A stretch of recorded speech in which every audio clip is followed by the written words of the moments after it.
Қайырлы күн достар, бүгін сіздермен жүгеріні қайнатқан видеоммен бөлісемін.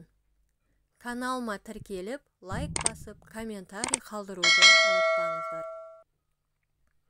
Қуырылған жүгеріге қарағанда қайнатылған жүгері пайдалы.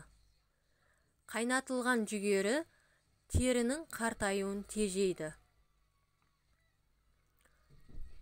Жүгерінің басында қураған шашағын пышақпен кесіп алып тастап, қабығын жақсылап аршып, жүгерінің шашағын бөлек жинаймын. Жүгерінің шашағы ер адамға, әйел адамға пайдалы. Және бауыр, бүйрек, цистит, өт, ұйқы без, гастрит, анемия ауруларына ем.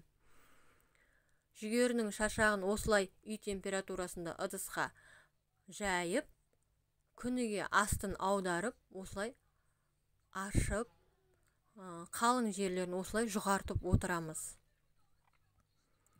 Жүгерінің шашағын кепкеннен кейін, шай демдегенде шайнекке кішкене кепкен шашағынан салып, үстіне қайнаған су құйып, демделген шашағын сусынның орнына пайдалануға болады.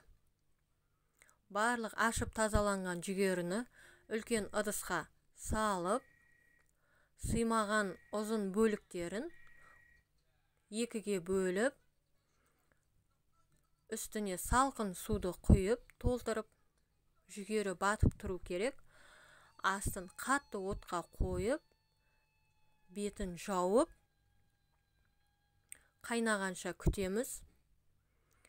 Қатты қайнағаннан кейін астын отты бірден жай отқа қоямыз. Осылай араластырып, батып тұрма, астындағыларын үстіне араластырып алам. Бір рет жай отта 25 минут беті жабық күйінде қайнау керек. Мен жүгеріге қайнап жатқан кезде тұз салмаймын.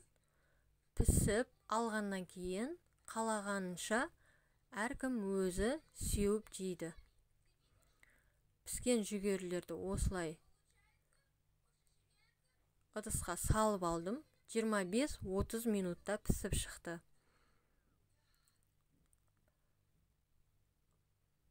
Видеом ұнаса, комментарий жазып, лайк басып, тіркелуді ұмытпаңыздар. Алда сіздермен көп рецепттермен бөлісемін. Рахмет.